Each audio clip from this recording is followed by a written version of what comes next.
they just go with the flow. It's the Hershey and Keegs Show.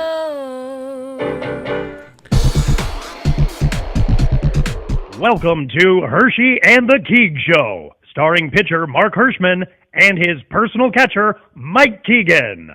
Every Tuesday night at 9 p.m. live from the Governor's Comedy Club radio studio. Thanks so much for listening. Welcome. All right, ladies and gentlemen, it is Tuesday night, 9 p.m. Shake those hips, grab those nips. It's time to do the Hershey and the Keegs Show. We are so excited to be here. Mike Keegan, Mark Hirschman, Tony Walker. It's that time. How you doing, Mark? What's up, buddy boy? Nice to see you. I'm doing well. I feel like it's been forever. It's been a couple of weeks. It has, but even 1 week seems like forever. One day seems like forever without you. I know, seriously. I have separation anxiety. You've been so busy. You're so busy. You make me so proud. I want to tear when I see you out there and posting pictures with packed shows, and you're out with big time comics and busy boy. What was the last one? This weekend you were busy. What the hell's going on in your life, man? Where was I even this weekend? I don't. Where was I? I feel like I was off. No, I wasn't off. Well, you know what? I stopped by at McGuire's and did a guest spot there on Friday night. Dude, can you tell me about that? Because you were there with the legend of all legends. Let's hear about that. I was there. So Carla was hosting a show there, and I was off. So I figured, you know what? Let me head out there with her, have a night, and go have dinner at McGuire's. And Manny and the crew there were kind enough to give me a few minutes. And Nick Simmons was doing a spot there. Justin Silver was headlining the show, and Tim Gage stopped down. Yeah, it was a good time. Wait, did you not work with Keith Anthony this weekend? I thought you did. Oh, I'm sorry. That was Thursday night. Yeah, that was Thursday night. I was at no, it was Wednesday night. They were having a private fundraiser. Yeah. At McGuire's. I didn't know who you're talking about. I thought you might have been talking about Tim Gage or Carla. No, I was talking about the man, the myth, the legend. Oh, so yeah, Wednesday night. What a show, Wednesday night. That was a great show. Let's hear it. There weren't that many comics on it, so it was a private fundraiser for kids with problems or something. Yeah, of course. And it makes sense that you'd be on the show. Exactly. Of course. What a show. Ivory Fields hosted. You ever see that guy host? No, he's a ball of energy. Yeah, I funny like guy, Ivory. Nice guy. Did he take a photo with every person in the audience after the show? He did, only because I'll tell you why. It was kind of a small crowd. I thought it was mostly an urban crowd there. Urban crowd, yeah. So I thought they were just late. Yeah. But what happened was most of the crowd, like 3/4 of the crowd, thought the show was here at Governor's in Levittown. Shut the front door. So a bunch of people ended up coming here instead of going out to Bohemia. So it was kind of a small crowd. Yeah. But it was supposed to be a very big crowd, but people went to the wrong place. So there was a big crowd just here. They were just here, and they went to the wrong place. But, gotcha. But the people that did show up there got to see an awesome show. So Ivory hosted. Yep. Carla did a spot. I did a spot. Terry McNeely was on the show. Terrence Jane McNeely. Terrence Jane Marie McNeely. Yep. Good. And the wonderful, legendary, amazing Keith Anthony. Which is a treat. And try to explain to people who we haven't gotten the word out to what it's like when other comics see Keith Anthony on stage. It's so frustrating. All of a sudden, no one's eating. Yeah. No one's at the bar bullshitting. Nope. It's just frustrating for me because he's not active on social media. Right. He doesn't perform as much as he used to. Right. But we've agreed, you and I, not only the best comedian on Long Island, one of the best, if not the best comedian working in the business. You know, listen, I used to get some pushback sometimes from people who didn't really know Keith Anthony. They're like, well, how can this guy be the best? Nobody knows who he is and this and that. And what I will say is this, and what I have always said is and I've seen and worked with incredible comics, and I've seen other comics live, from Gary Goldman to Chris DiStefano to Bill Burr to Dave Attell, all killers, absolutely killers. And the bottom line is, I just can't imagine ever laughing harder than I have while watching Keith Anthony perform many, many times. Mm-hmm. No one's ever made me laugh harder. So therefore, why isn't he the best? Why isn't he the best? Because he's right up there with those guys. Yeah. So like you were alluding to before, when Keith Anthony's on stage and all the comics know who he is. Yes. Like I remember, it was years ago. You and Brian Kennedy had produced a show at the That's Brokerage right. in Belmore. That was 9 years ago. 9 years ago. And if you don't know the Brokerage in Belmore, all the comics hang out at the bar. There's a big showroom, a 200-person showroom, and in between there's like a little foyer. I don't know. That's right, a foyer. A foyer. Yeah. And usually the comics are sitting at the bar bullshitting, having some drinks and food. When Keith Anthony was on stage, and this room was packed that night. It was wall-to-wall 200 people. Room only, That's over right. 200. It was oversold. Yes. And Keith Anthony is up there melting the ceilings, destroying. Murder and job. Every comic, the 6 of us, were just huddled in this little vestibule. Yeah. And Tony, watching this was Keith a scene Anthony. it was bewildering. It really when was. the comics gather to watch somebody kill, you know that guy is something special, and that's Keith Anthony.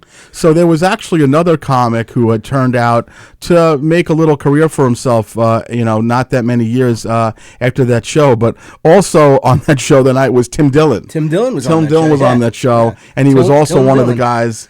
Tillum Dimnon was on the show, and he was also one of those guys who was watching Keith with adulation. Exactly. I mean, that was when Tim Dillon was one of us, a Long Island guy. Yeah. And we were all doing shows together. Sure. But he's ended up being one of the most successful comedians in the country right now. That's right. Millions and millions of dollars. Right. And he was one of the guys that was so impressed watching Keith Anthony on stage. Cuddled? He was cuddling. He was cuddled, right? Every audience member got to cuddle with Keith Anthony, and it was just adorable. And Tim Dillon cuddled with us because he's a big, large gay man. I actually drove him home that night. I did, yeah. Did you cuddle with him? I cuddled all the way home with Tillum Dillon, who actually just released a special on Netflix.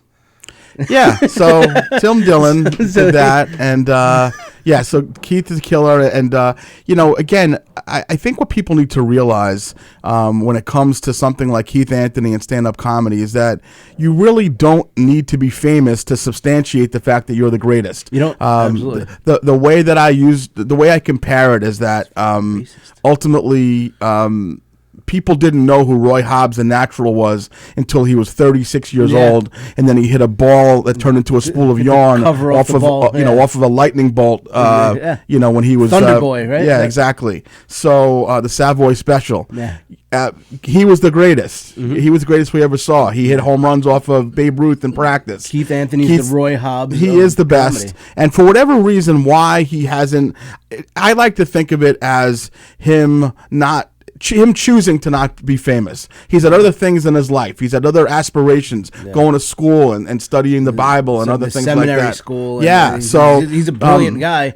But even the other night is a testament to how good he was. Like I said, small crowd, urban crowd. There were probably 20, 30 people. There were probably 30 people in there that you wouldn't expect would be Keith Anthony's audience. And he went up there. They got him right away. He got them right away. And it was just a great set. Yeah. I think that's what made me post that post that I made. Yeah, I loved it. Watch it. It's a small crowd of young urban people, and they were loving him. And I'm just like, you can just say there was an audience of young black people. That's what it was. Yeah. Okay, yes. I know urban. I don't I'm trying to be politically Is an correct. outfitter? What is this? You're talking about their clothing? A young group of black people in the audience. Urban politically incorrect? It sounds like you're pussying around. We have a guest on tonight. I'm trying to be. No, you just said he's a young group of black people, and he room full of colors. Just such an idiot, this guy, that I can't stand him. I've told you this on the show a couple of times, but he's the only guy who can do what I saw him do this particular day at the Engelman Theater. Mm-hmm. This is probably about 7 years ago or so, maybe. Keith was on the show. It was Engelman and there's a bunch of other comics. And anyway, I was sitting with Keith before the show started. I was in the lobby, and there's if you know the Engelman Theater, there's like a little food stand where you can get sodas and snacks and whatever. And him and I were just bullshitting. We were talking, and maybe a couple of feet away from us, we noticed that there was an elderly couple, and they were arguing back and forth about what snack to get. I want the M&Ms. I want, so I kind of realized it was happening, and it didn't even seem like Keith was paying attention to this. Anyway, he opens up and he does 10 minutes on this. 10 minutes. Really? He just does 10 minutes on what happened, and he wiped the crowd out. And he's doing the act outs, I'm Yeah, sure. I mean, and again, it's, they say that, bits don't become a bit until you really work on them. Yeah. And he just wrote a bit, and it was a seasoned bit, and it was 10 minutes old. Yeah, exactly. You know what I mean? And I've seen him do that every time I work with him. I'll be hanging out with him in the green room or something, and he'll just be looking around. Yeah, he'll just be looking at, but he's writing. He's writing.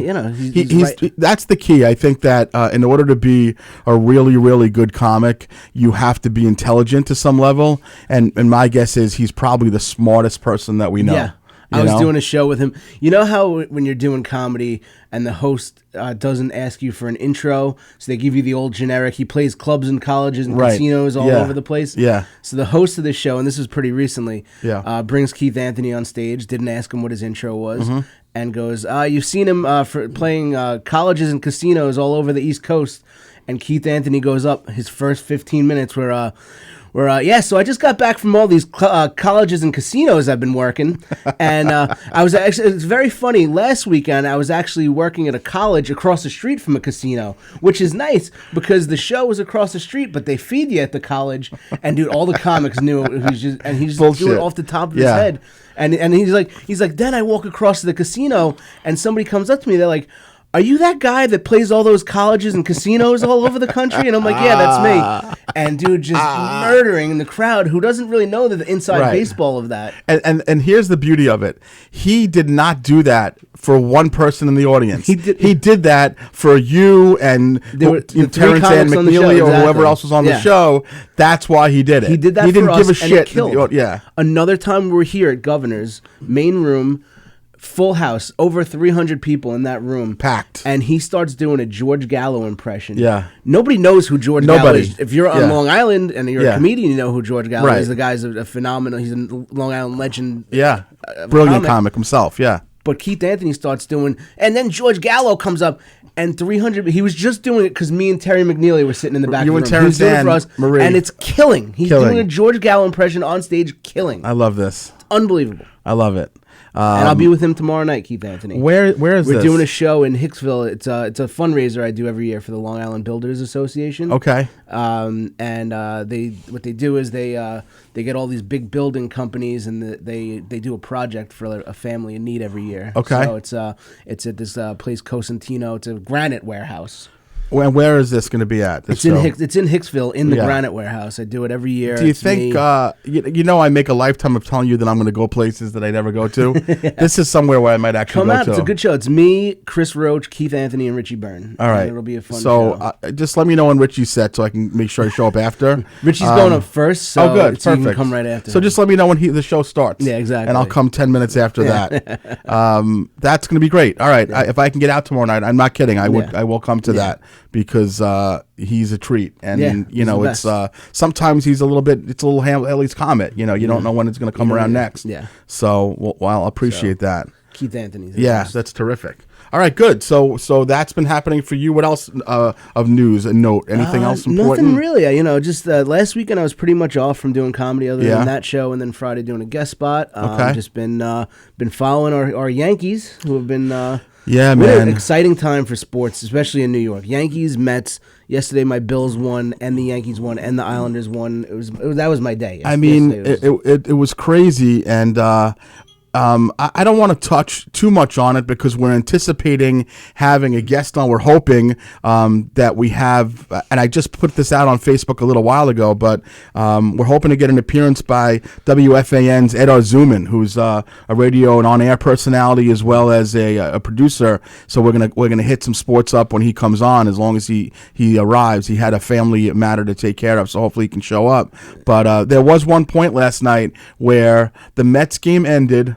The Yankee game started like within 5 minutes, and then the Jet game started at some point after that. Exactly, and the Islanders were playing. So the Islanders, for me, they're a backseat right now. That's what it is. I my boss is a big Islander fan too. Yeah. But we were both saying I don't feel like it's hockey season. Yeah, I'm not. He's a Met fan. I'm a Yankee fan. That's all I care about right now. Yeah, it looks like we got Big Zoo up here, right? That's awesome. And then you give me the word, Tom. I went to the Yankee game last week. I went to game 2 of the Good. ALDS. Perfect. The one that they lost, the only postseason. Should we make our Zoom and wait till you tell this Yeah. boring story? You can come on like 10 minutes. I got to set up. So give me a second anyway. Yeah, all right, so go ahead. So you went to game 2, you and Kevin Goatee. Kevin Goatee. Good guy. And you went, the Yankees, I think, They lost that one. That was the Rodon It's a game. terrible game. Where Rodon started off pretty good and then lost it. And then the bats weren't alive. Mm-hmm. And but luckily they made it to the championship series, and things are exciting now.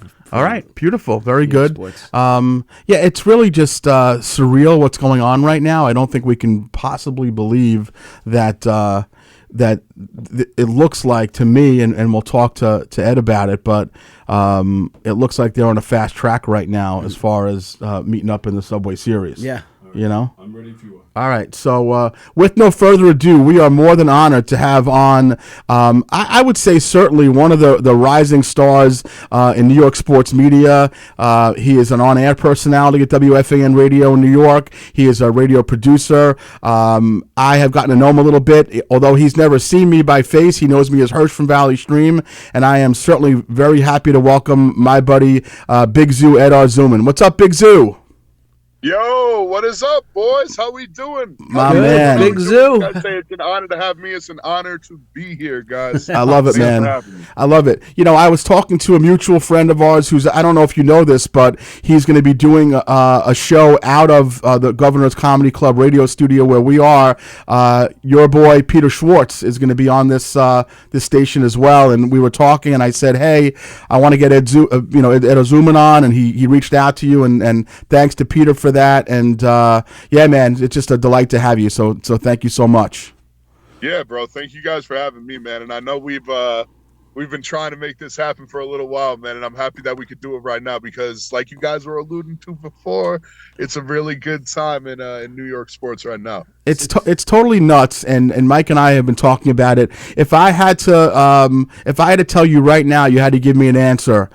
Would you say that these two teams in New York are on the fast track for a Subway Series? What's your opinion on that? Woo! Oh man, you know what? Go ahead. As a Met fan, I don't want to say anything that puts the jinx on it, but you know what?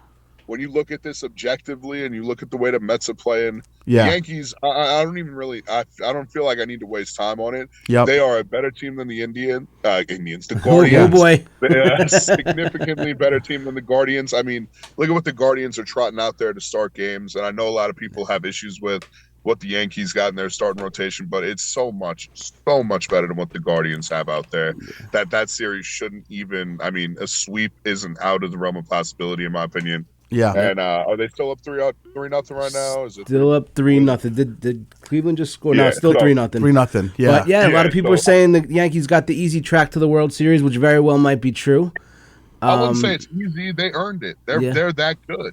Yeah. When you're that good, is it easy or is it just you're that good, right? You know, like because I think if we were in LA, a lot of people would maybe say that the Dodgers got an easy track. You know what I mean? Yeah. But at the same time, you see what the Mets are doing. They're coming out here. They got the pitching. I don't want to. I don't want to play. I wouldn't want to play the Mets right now. You know, you say like the same old Mets or same. You don't want to jinx them, but you just see something special this year. Yeah, they're having fun. It's there. I think that's true, and I totally understand it. I mean, Mike and I are both diehard Yankee fans.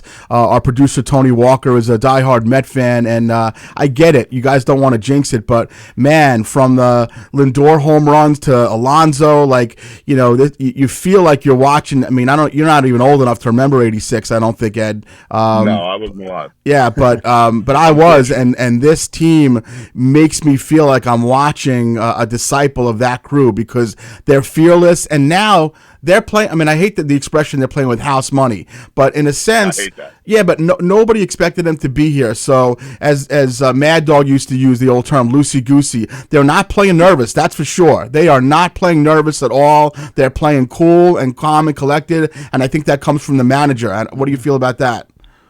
Oh, thank you. Carlos Mendoza is an absolute. I mean, the I don't know how the Yankees let this guy walk. I know. Well, what were they going to do? I mean, he was the bet. What are they going to do? Either make him the manager or let him go. You have two choices. Make him the manager. I mean, I would have made this guy the manager. Yeah. This guy, the way that he reads the clubhouse. Yes. And the thing that I love about him the most is that there are times where I watch him manage a game, like Game 2 versus Milwaukee, where he has about 5 things that he does in that game that I'm like, what are you doing? Right. And then the next night he comes out, and if he has an opportunity that is similar to the night before present itself again, he nails it. He gets it right. I was going to say, just knock on wood. He just seems to make every right decision, and he learns. Yeah, but even when he doesn't make the right decision, he owns it, and he's not afraid to go back and make that decision again. Yeah. Like there are times when he brings Diaz in, and I'm like, shit, that doesn't feel right. And then next thing you know, the game's over. So he's got balls. The truth is, no manager is ever going to make the right decision every single time. No. But you have to have the conviction of your beliefs, and he does that. And look where this team's at. I mean, they were dead and buried in May, 11 games under, and now they need 3 wins to make it to the World Series. It's not even believable. It's just, I think when we look back on the season at some point. God. In May, if you told me this was going to happen. Dead. People were calling for his head. This is exactly what, and this, I'll just, fuck it. Why not? Oh, do it. No, we could do fucks all day. Mark does it all the time. Yeah. So we dropped one of those in there. Maybe I had my quota there, but if you would have sat here in May and you would have said this to me, I would have told you you're not crazy. Right. And I was sitting there in May, and there was a piece of me that was like, if things go and they break the right way, I was like, this has to happen, this has to happen, this has to happen. And every single time it has happened. Yeah. And I got to be honest, they got the magic. They got the grimace. They got the gimmick. They got the Iglesias, the OMG. Yeah. OMG. You need that. Nimmo's grandmother died for the cause. Nimmo's grandmother sacrificed her life. They sacrificed Nimmo's grandmother's life for this. There's no question about it. Think about it. This season was toxic as hell. Yeah. They were sitting there.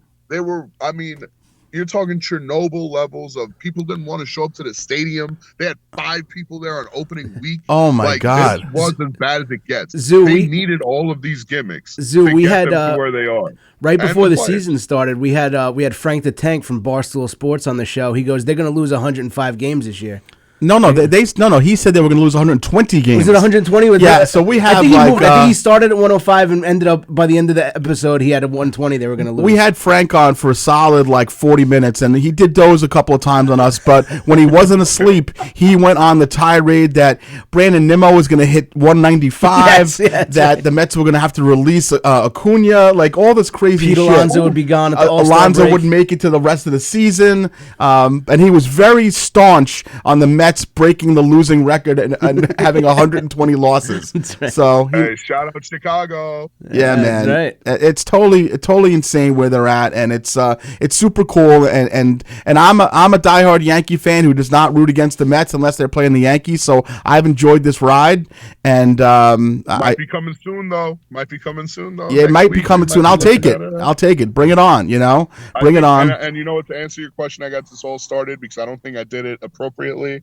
I do think that we are getting a Subway Series. I think at this point, unless MLB intervenes in the Mets series, Amen. To be the Dodgers, it'll be the Mets and the Yankees. Yeah. MLB wants to see that Ohtani Judge showdown, but they love it. They love it. You see these commercials? Pisses me off, man. But you know what? It also makes me go this is another thing. They're doubting and they're putting the cart before the horse, man. This is another thing that teams, the Nationals back in 2019, these teams didn't have any shot, and then they got every single thing that they needed to broke right for them. Yeah, the Nationals had they had 84 wins that year. They had they had a garbage regular season, and they just squeaked in. So they were the same place the Mets were. They were 11, 12 games under at the end of May that year. Yeah, and so they got back. The baby shark crap going. Yeah, that's right. Yeah. But it's just they're fun to watch. They're just young and happy and excited. And they love each other and they hug and like kiss. like us. That's basically like us. Yeah, exactly. All right, I want to take a little turn here because there's other stuff going on. Obviously, I've seen you post some stuff about the Jets, and I think you and I are kind of on the same page. That for me, I don't care if you're getting Devontae Adams, Morticia Adams. It doesn't make a goddamn difference. This team, for whatever reason, can't get out of their own way. They're 2-4 right now. They can only afford probably 3 more losses for the rest of the season. What's your take on this calamity that's going on in New York right now with the Jets? Listen. I still think the trade was stupid. Okay. I still think it came from a place of desperation. I mean, complete desperation. Embarrassment. But the reality is that they have to make the playoffs this season. If they don't do it, there's a very good chance that it's going to be at least another 5 years, and most likely probably closer to 10 before they get there. And then we're talking about a 25-year drought in football. Yep. So that's Browns level type of dysfunction, and Woody Johnson at the helm of it all. I mean, that's the guy who it comes down to it being all on his shoulders. Woody Johnson is the guy that continues to make the wrong decisions, continues to make these stupid ass choices. Yep. Like, you want to get rid of Robert Saleh? Everybody would have been with you if you would have fired him in January. We all knew him and Rodgers had a terrible relationship. You had Rodgers going on Pat McAfee talking about leaks because Joe B's out here, going on Evan Tiki leaking stuff. Yeah, right. Which is, I mean, still one of my favorite stories ever. So, let's be honest. What is fire that guy then? You didn't. You fire him 5 weeks into the season and expect me to sit here and be like, "Oh yeah, this guy knows what's going on." You knew he had a bad relationship with his quarterback. You knew he was the worst manager and the worst head coach in football. Asinine. So here we are, 2-4. What is the minimum amount of wins that they can have to? They have to have a minimum of, I would say, 10 wins to get in, or is it 9? I mean, either way, they can only lose 3 or 4 more games the rest of the season, right?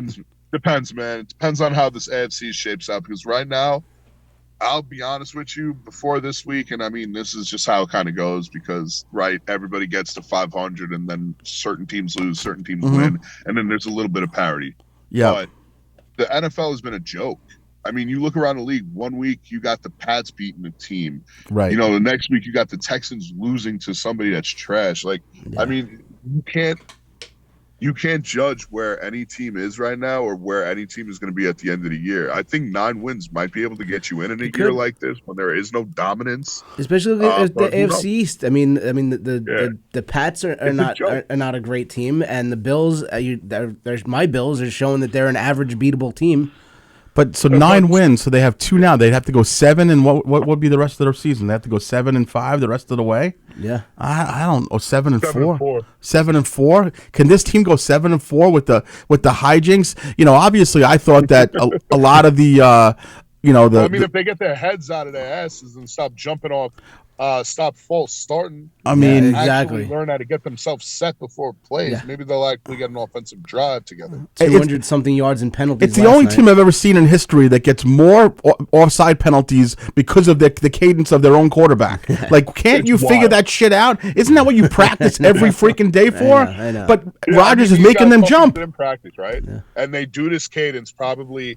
I mean, you're talking about these guys probably run 80 plays a week every day since August. Also run scout plays. What's going on? You tell me Aaron Rodgers can't sit there. You can't sit there with Tyron Smith and be like, "Listen, dude, when I drop whatever word it is, it's the 7th word of the cadence. That's the fucking snap. That's when you go." Exactly. Morgan Moses, bro, you're 30-something years old.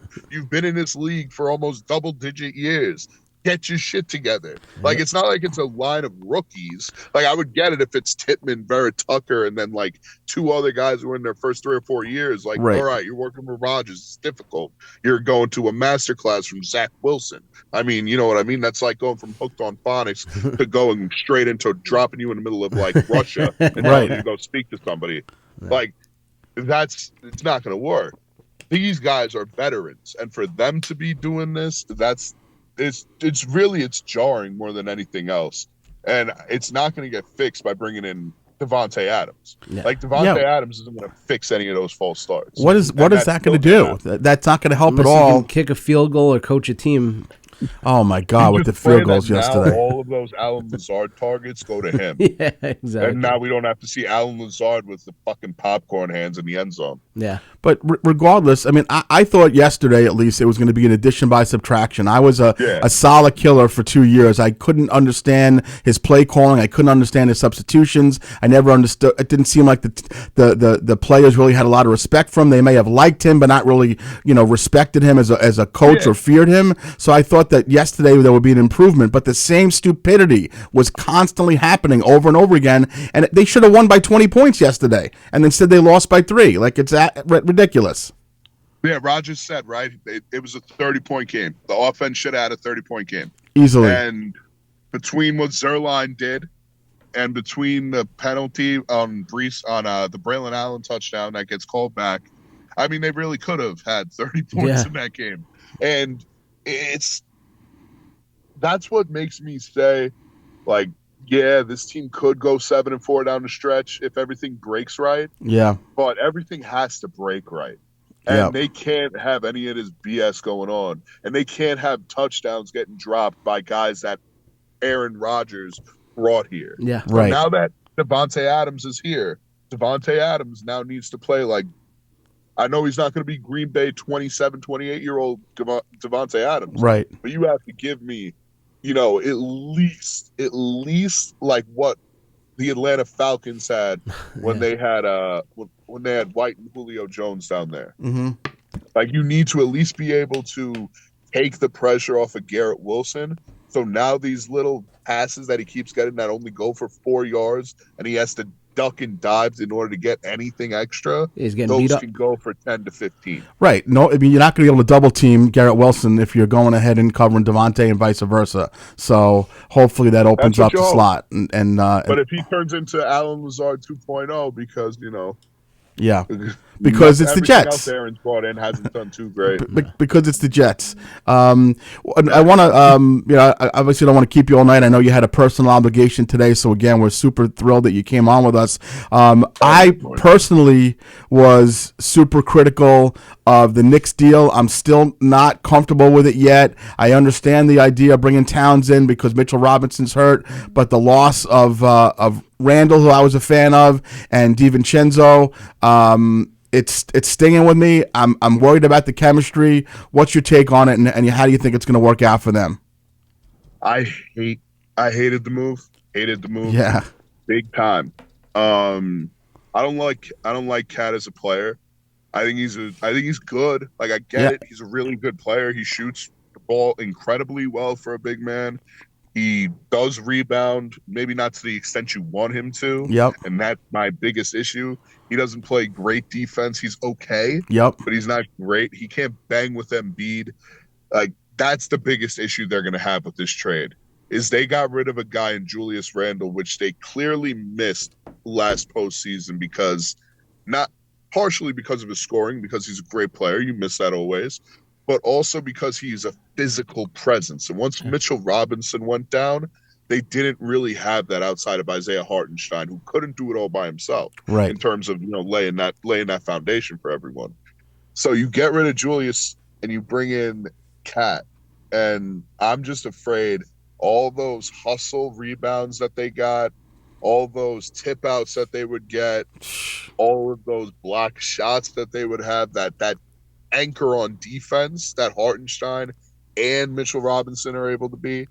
I think that's going to be missing. And I do think this opens the door for them to trade Mitch when he gets healthy. So I don't think Mitchell Robinson is a part of this Knicks team going forward. Yeah, so even though he's still here, I'm talking about him in the past tense. Yeah, I'm not a Mitch Robinson guy. I never have been. What I'm concerned about is kind of what you just touched on, that if you take away the fire and passion of iHeart, DiVincenzo, and even Randall, because people, for some reason, New York fans, I don't think appreciated Randall the way they should have, but he's a dog, and when he was right, he was really, really good. And you take those 3 guys out of the lineup, man, it's a different team we got here. Yeah. It's a big different team, and people soon forget how how MSG was exploding every single day last year. Every single home game, that place was blowing up. And now you took part of that heart out.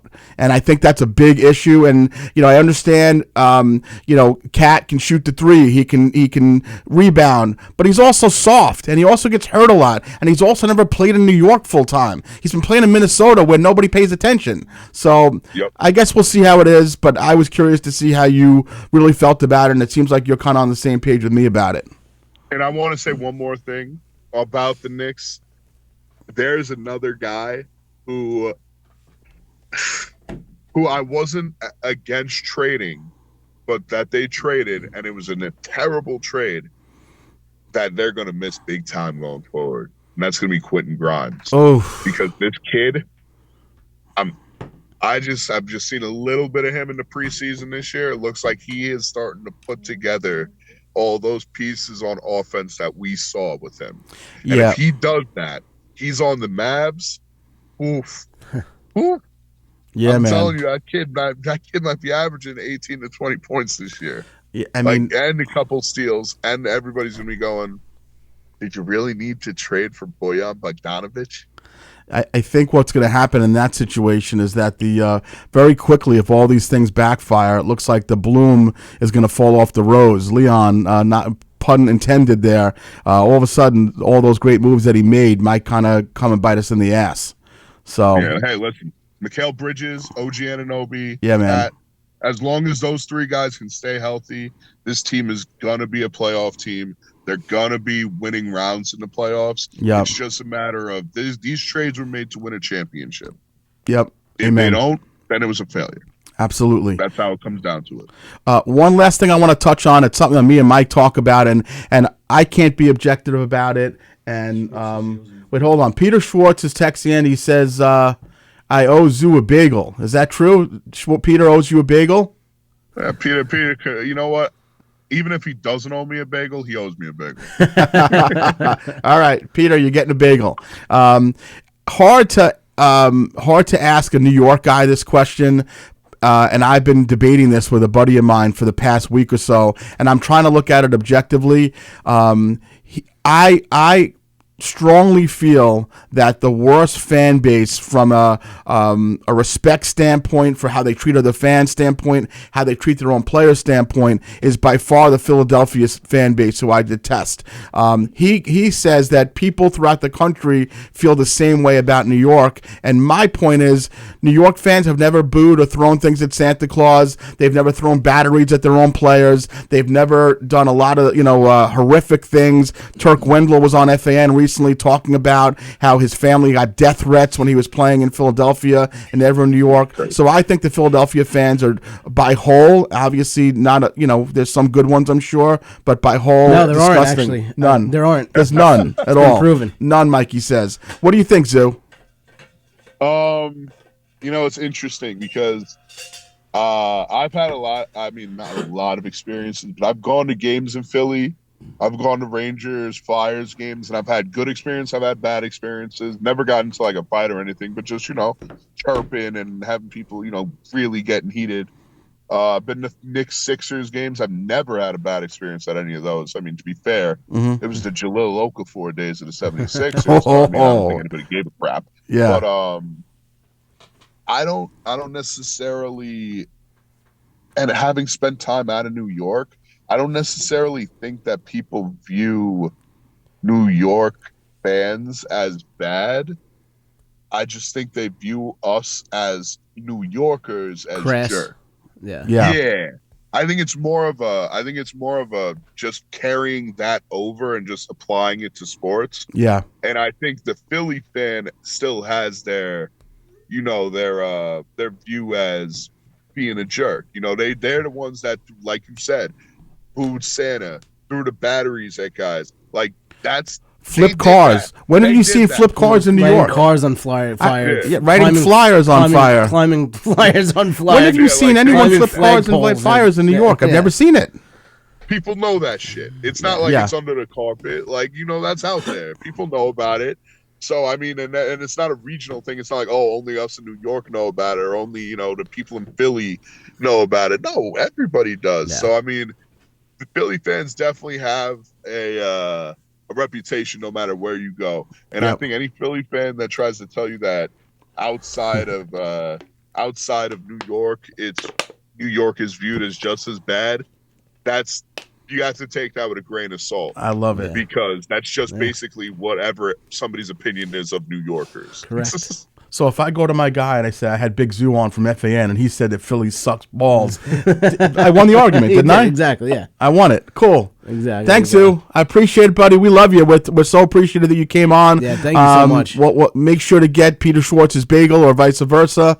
And hey, you better get me that bagel. He'll get you that bagel. And I'll be in touch. I'll make a call to the radio this weekend. Maybe we'll talk. And thanks again, bro. We'd love to have you on again if you ever want to. Absolutely, boys. It's a hell of a time. Foo Philly. Let's get this dub, Mets. Yeah. Let's get this dub, Yankees. Yeah, that's it. Finish these things out. Yep. And let's have ourselves some fun in a Subway Series. I love it, week. pal. Good time. We appreciate you. Football for a little bit more. Thanks, brother. Thanks so much. We'll talk to you soon. Be well. Thanks, Zoo. Be All good. the love, boys. All the love. You got it. All right, That was great. That was awesome. Very cool guy. Very nice guy. Thank you very much for coming out. What are you seeing here? So just so people understand, Mike and I, we do, and Tony, we had the Yankee game on because, of course, we couldn't miss it. Yeah. But for some reason, the score's cut off on my screen. Yeah, so are you tracking the score, Tony? Because we're seeing the game. But, phone, but I think that would be helpful, if I hit the full screen. Yeah. God, am I a useless fool. I didn't want to mess with your computer while we were talking, so I've been checking on my phone. So, oh boy. But, there we go. So it's top of the sixth, Yankees up 3-2. Okay, very good. How cool of a guy is Big Zoo? I've loved him. He's one of my favorite personalities on the fan. You know what? It's so funny. So when I call FAN, I've been a caller for a long time. Yeah. Usually the screeners will kind of start grilling you a little bit, and he knows my number pops up. I guess is Mark the Legend or whatever it is. So he's like, "What's up, bro? What do you want to talk?" He never, we just have a regular conversation. Yeah. So he's a sweet guy, and I really think that his likability is going to take him where he's going to be one of those guys. That's what it is. He's a likable guy. All the guys we've had on here was Peter Schwartz, who is awesome. Terrific. It's awesome to be watching him at the Governor's studio here. Mm-hmm. McMonagle's one of my favorite guys on the fan. Can you, Tony, since are you going to be part of helping produce Peter's show? Is that what's happening? I will be here. And so what is the show is going to be how often, the Peter Schwartz show? Twice a week, every Tuesday and Thursday, starting this Thursday. Thursday, okay. At 1 p.m. From 1 to 2 p.m. He has... forgive me, I don't know the gentleman's name, but Stump the Wiz, I believe they call him. Stump Merrill. Okay, good. Stump Merrill, yes. Vinny Greco. Is the show called Sports Bash? Sports Bash. Yeah, Sports Bash. Bash talk, not trash talk. Yeah. With Peter Schwartz, and Vinny Greco will be here most of the time as well. Great. And Vinny Greco is a ticket guy, so if you guys need tickets. Oh, that's right. He's done stuff here before. So. Yeah. I mean, Peter's terrific. Obviously, he's sensational doing the updates, and certainly, he gets kind of involved sometimes in the banter with Boomer and Gio, who really do love him. They love his family, and it's terrific that we have him here as part of the fold because very excited about it. I think it's going to bring even more things. So once again, the connection of Herschy and the Keegs brings good things to the studio, and that's why Tony owes us everything. So good luck to Peter. We have about 15 minutes left, so we're going to kind of cover some of the things that we need to cover. Mikey, who has really been very involved with the show recently, this is what I get. I care about this I kind of love the fact that I'm I'm Mike's show secretary a little bit. Like my notepad. I'm you're too lazy to put it in your phone. So Mike sends me a text. Open a whole app, or I can just text you something. Mikey sends me a text Sunday at 10:43 p.m. And all the text says is Fluff City. And I'm like, all right, okay, and I just wrote back, okay, noted. I knew that he was just trying to tell me something. And at 11:15 on Sunday, after my weekend was a pretty long weekend. We're not going to touch about it today. We're going to touch about it next week. But I had a pretty long weekend. You had a very long, stressful weekend. Yeah, so that's why you guys got to tune in next week. Next week's going to be phenomenal. But at 10:43 p.m. after I had not done just one upstate and back trip for Max's basketball tournament, 2 Saturday afternoon and then Sunday at 6 in the morning, and then 10:43 Fluff City. So go ahead, bud. Tell me what that's all about. I was just thinking of it because we always try to think of like gay things that I might have done in my. I don't try to think of any gay thing. It's basically your life. You try to make up these stories that never happened. There's no stories. It's just basically like a biography of your life. So go ahead. Is this a real thing, or are you trying to make up something? No, not at all. Because I was thinking, I was actually doing a podcast on Sunday. My friend Johnny Benson has a podcast. Oh, I didn't even know that. Okay, great. It's the Beer Man Beer podcast. They do it in Connecticut. So I actually went out to Connecticut, Carla and I. Cool. To record it. Had a lot of fun. And we were telling a story. I was briefly touching on a story, and I'm like, you know what? This would be a good story to tell Mark because he likes gay things. I don't. I just... You do. Okay. You love gay things. I like when it's you because I like you. Okay, so go ahead. I, during the pandemic... And I was never a dating site guy. I don't like the dating sites. They're weird. But during the pandemic, you always would find men you didn't like. Exactly. Yeah. You get bored. There's nothing to do. And there was this gay guy that was my friend on Facebook. Yeah. And he ran this gay dating site called Fluff City. Oh, wow. So this is a legitimate thing. For large gay men. Okay. So I'm bored, and I'm in a relationship. I'm not looking to date anybody. This was during the pandemic? This is during the pandemic. Okay. So you're fully engulfed with Carla. Yeah, I'm not looking to date anybody. Right. I'm not looking to date especially large men. You stopped dating large men because of large Carla. Men 7 years ago when Carla and I started dating. And so I'm like, you know what? I want to check out this Fluff City. Did Carla find you on Fluff City though? When she was a large man, right? Yeah. That was I had just joined Fluff City, and because I'm like, let me check this out. It was a guy, a local guy he came out to comedy shows, and he was a fan of mine. And I saw this Fluff City thing, large gay dating. Yeah. So I'm like, you know what? I'm bored. I can't leave the house or anything. Let me see if the old dog still got it. Oh, okay. You wanted to see. It was one of those kind of things where you're testing the waters. Fair. And I'll tell you one thing. I put up a profile on this Fluff City thing, and you're getting flooded with messages. I'm desired in the large gay male community. So you put up photos. Put up a full profile, like I'm out there looking. Yeah. And I'll tell you one thing. One guy that I had messaged, or no, he had messaged me. I didn't message a guy. I love the Freudian slips. One guy that I wrote 16 emails to. But I saw that he was interested in Super Chubs. Yeah, and what is that? So I figured it's a larger gay man. So I wasn't sure if I wasn't sure if I fit in there. Marshmallow Fluff City. So now I'm going back to this guy because I see that he's like super interested. I'm like, I'm also a super chub, and he goes, honey, you are not big enough to be a super chub, and it made me feel good. Right. This website. You really, felt like an anorexic. Exactly. And I'll tell you one thing: during one of the worst periods of this country's existence, during the pandemic, I was desired by people. Yeah. I was told that I wasn't big enough to be a super chub. Like I was feeling good. So that I would say Fluff City got me through the pandemic. It's very nice. And then I was blocked from Fluff City because they found out that I was a Trump supporter. Shit. Yep. Not there was no bad blood, nothing. Right. But the guy who put the site together blocked me, and I was kicked out of the group because it turns out that I'm a would have been really great if you were blocked. The reason that you were blocked from Fluff City is being straight. Might have been. That had nothing to do with it. That would have been a good reason. Yeah. No, I'm more open about supporting Trump than being straight. Right. So they never got wind of the fact that you do not like gay men. Not that there's anything wrong with them. No, I like them as people. Yeah. I don't like them romantically. Yeah. I'm not going out there playing gay chicken with these guys, right? It's just I have to tell you something though. You've played gay chicken before, right? We'll get to gay chicken in a second, but I'm just going to tell you, and certainly people who know me well know that I was in a really dark place during the pandemic. Okay, and you didn't have any electricity, so I had no electricity. That's right. No, but for me, we all have to make choices in life as to what we're going to do, and for me, I didn't I didn't go a lot of places. I didn't talk to a lot of people. I was kind of hidden away in my living room. Mm-hmm. I was watching documentaries about murder and drugs and rape and stuff like that. That was getting me by. Yeah. You decided to have sexual conversations with gay men. Gay men, exactly. Large 400-pound gay men. Large gay men got me through the pandemic, and murder documentaries got you through the pandemic. Great. To each their own. Well, congratulations to you on that. Thank you very much. Congratulations to you. The other thing that you've been texting me about, and you've texted me about it multiple times, and I'm not really sure.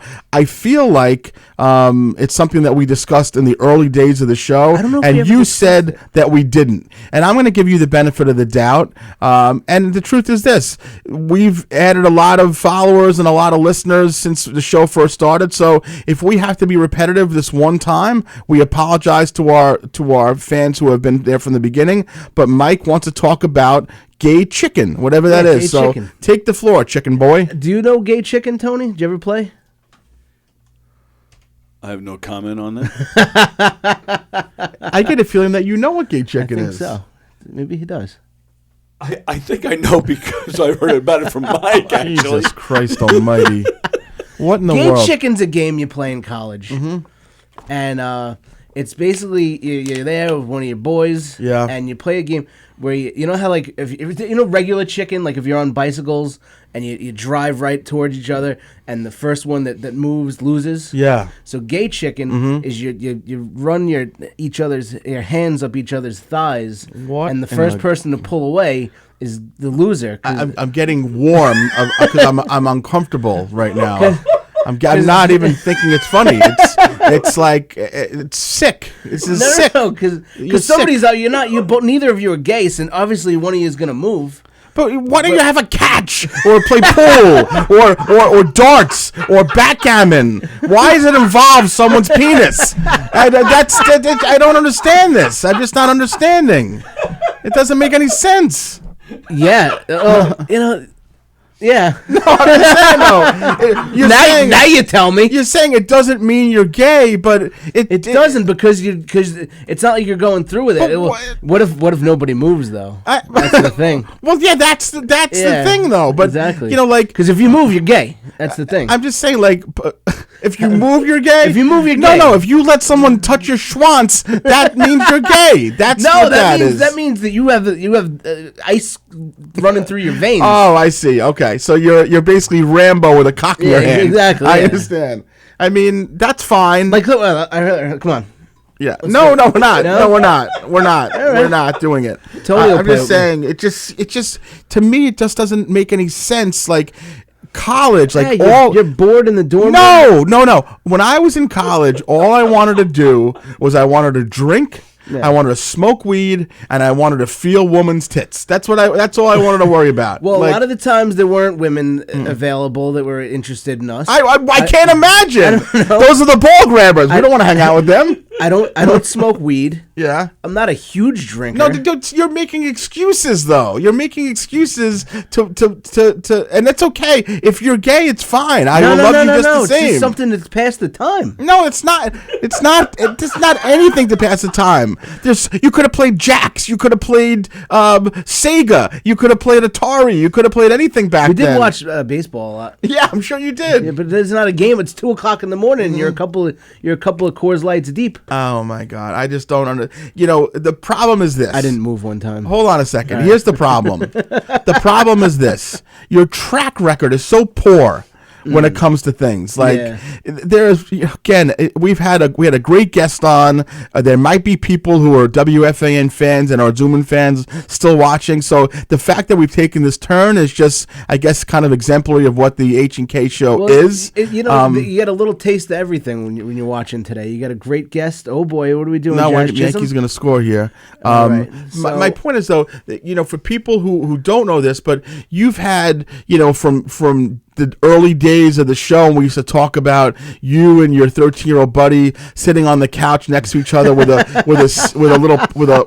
pillow in between, and you guys were bit, you get a little bit of everything. It's just bizarre to me, and it makes it very hard to convince people when I'll see them and they'll be like, great show the other night, but Keegs is gay, huh? No, it's you're comfortable in your masculinity. I think you're trying to hide something because you're so anti. No, I maybe it's the fact that I just don't have any desire at all to go down that road of anything near. You move because you don't have the desire to do it. Or you can go try to make out with a girl. But you know how hard that is? I mean, I didn't have such a problem, I have to tell you. That could be why, though. And I've seen pictures of you as a young kid. You were a handsome kid as you are now. So you should. The bottom line is you shouldn't have had problem. I think you just made your own problems. You know. Like, nobody wants to talk to us. Want to touch each other's dicks? Like, that's not. Like, meanwhile, there's keg parties down the block. There's tons of shit. Right next in the dorm room next door. Right. The sorority house, there's girls walking around topless, and these guys are squeezing each other's nutsacks. Why don't Mike and Mark ever come to the parties? No, don't. No, it was my other. Not you, Mark. Mark was at the parties. Mark with a K. Mark was always at the parties. Mark with a K. There was another Mark who was my best friend. Mark was always at the parties. So thank you. You know what? I don't remember now. Gay chicken. Yeah, so I figured if we had discussed it, you would. It was one of the other 600 stories you told me about. We didn't do this one, but a lot of one of the gay chicken things you do it with kissing. Also, like you try to get as close as you can to another guy without actually kissing. We didn't do that one. That was really gay. Yeah, you didn't do that. Okay. We have some comments here. Diane Morabito Keegan says she thinks she may have to stop watching this podcast. Yeah. And she said she's learning a lot about her son. Yeah, perfect. Yeah. Charlie Blakeman says you left out the part where the loser sucks the winner off. And Charlie always lost. Because Charlie is a close family. Your cousin? No, he's not, but he's a good close friend of mine. Charlie's a great guy, yep. Charlie's also, I don't know what this means, play the Carringtons to Spiffy's song. Dude. We don't think we have time. I'll play it next time, Charlie. Next time, yeah. But we have a friend. I'll tell you the whole story about Spiffy's. That's a great. Thank you, Charlie. Yeah. Next episode, definitely talking about Spiffy's. I'll write it down. Our guest next week will enjoy talking. We're going to talk about Spiffy's Bar. Did you ever go to Spiffy's Bar in Uniondale? I have not.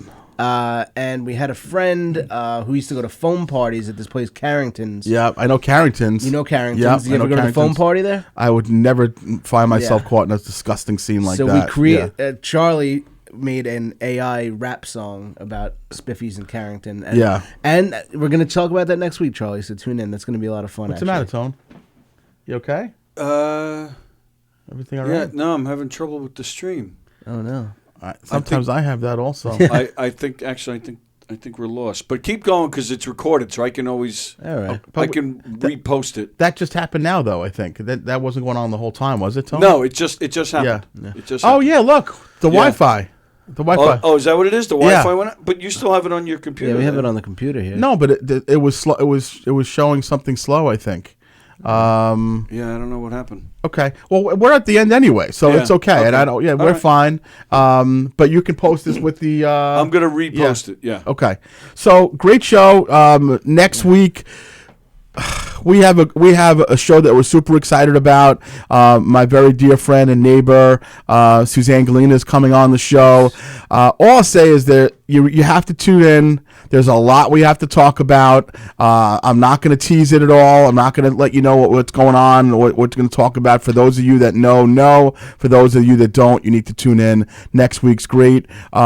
Mikey, great show. Thank you. Tony, great show. And we're gonna end it off right here, I'll now. just tell you what I have coming up, though. Go ahead. I Yeah. like to do that. Friday night, I will be at the Malvern Republican Club, telling some jokes to my Republican brothers and sisters. Beautiful. Saturday night, I'll be at the Sprain Lake Golf Course in Yonkers. Beautiful. It's gonna be a great one. Me, Carla, and Roach. Good. And then October 26th, next Saturday, it's Mike Keegan and friends here at Governor's Comedy Club. Tickets still available. I love it. Very good. Tone, you want to plug something real quick before we go? Sure. November 2nd, Gov's Comedy Club podcast doing a show in the Giggle Room with Mike Bacchetti, Greg Kritikos, Sean Kearns, Courtney Otera, and a brand new comedian making his official comedy debut, Andrew Farella. I love it. And we have something in December cooking with Rick Adana and Jim and Jim Brewer. Jim Florentine. Don Jameson. Don I Jameson. love Don. Nice. That's That's awesome. going to be great. Almost All right. Jim Florentine. That was pretty close. Yeah, that is good. Same guy. All right, folks. Thanks for listening. Make sure you go on to Long Island's Best and vote for us. That's what I was gonna ask you. bestoflongisland.com. Hershey and the Keegs Show. As far as best podcast is concerned, you have Best Republican, Mike Keegan.